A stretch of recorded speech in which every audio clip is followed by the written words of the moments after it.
Good evening, YouTube, and welcome back to the island. This is Zach again with Sunset Island Railroad Productions, coming back at you with another My Take.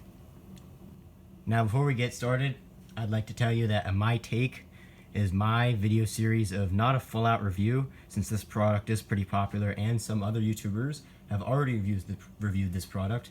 So I'm going to give them the courtesy of having the review on YouTube already, and I'm going to do my own form of review, which is what I call a My Take. So, if you're not familiar, in My Take videos, I just go over the features that I really like about the subject I'm talking about, which for instance is the Lionel theater car, and some of its highlights that I noted that are positive, and some highlights that I noted that could be fixed in the future. And one last thing to note, I am trying out a new lighting method tonight, so I hope you enjoy it.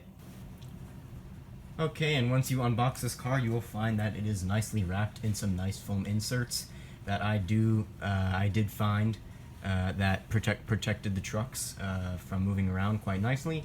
And there was also a clear plastic sheet overlying the back end glass window, which helped prevent scratches from occurring during transport.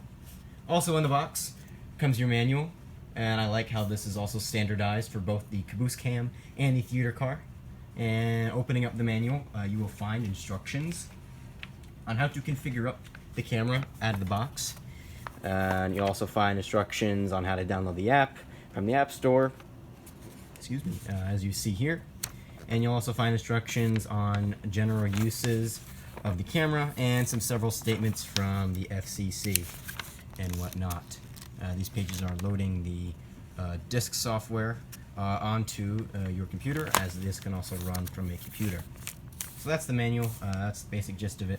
I'd like to see this fixed in the future for My Take is that I'd like to see more clear instructions in the manual or somewhere formally posted from Lionel on a way to configure the theater car's Wi-Fi settings. Now, what I mean by that is that when you connect to the theater car's Wi-Fi camera, you have to connect to the theater car's own Wi-Fi network. Now, connecting that to that network prevents you from sending text messages using the internet and doing what a normal Wi-Fi network can do, as this theater car network only allows you to view the camera.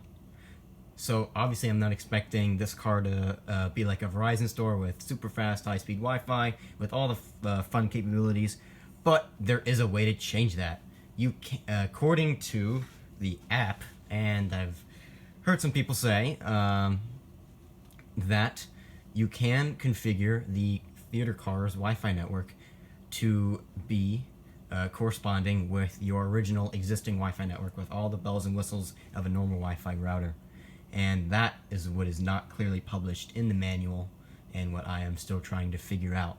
So Lionel, in the future, if you do another one of these things, or Amtrak Viewliner theater car, that would be nice. Hopefully in the manual you describe how you can properly configure or change the theater car's Wi-Fi network to be configured with your home Wi-Fi address.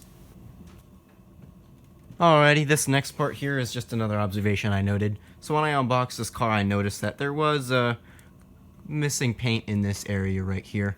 And I don't know if that's from the factory or just a misapplication of paint. But bottom line is, it's just missing a little bit of paint there. It's not the end of the world for me, and I think it gives it just a little bit of extra road usage, kind of a weathering on-the-go touch. Another thing I've noticed some people, say for example, get a little unhappy about is the thumb tab couplers right there. I know that for the Sunset Island Railroad we have a lot of little children visitors coming to the layout, and if I like to have them be engaged with the trains, maybe have them uncouple trains or whatnot, I usually have them play with the Lionel operating uncoupler accessory, and that is nice.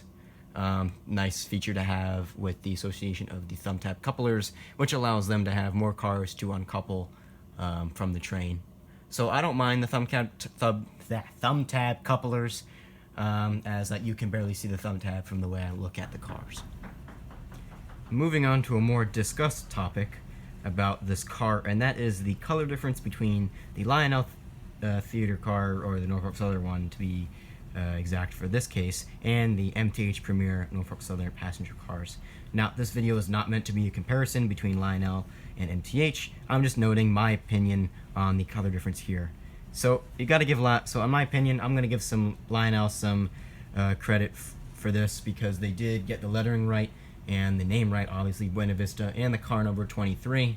As this is Lionel's first time making a Norfolk Southern passenger car commercially made on the market, even though MTH has made their run a couple times here and there.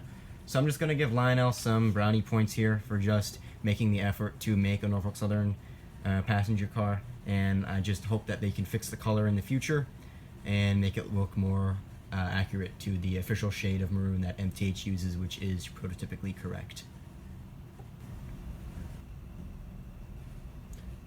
And next up, I'm going to insert a clip of the camera recording the back end of the theater car traveling around the Sunset Island Railroad, so you can get the passenger's point of view as if you're sitting inside the real Norfolk Southern Buena Vista.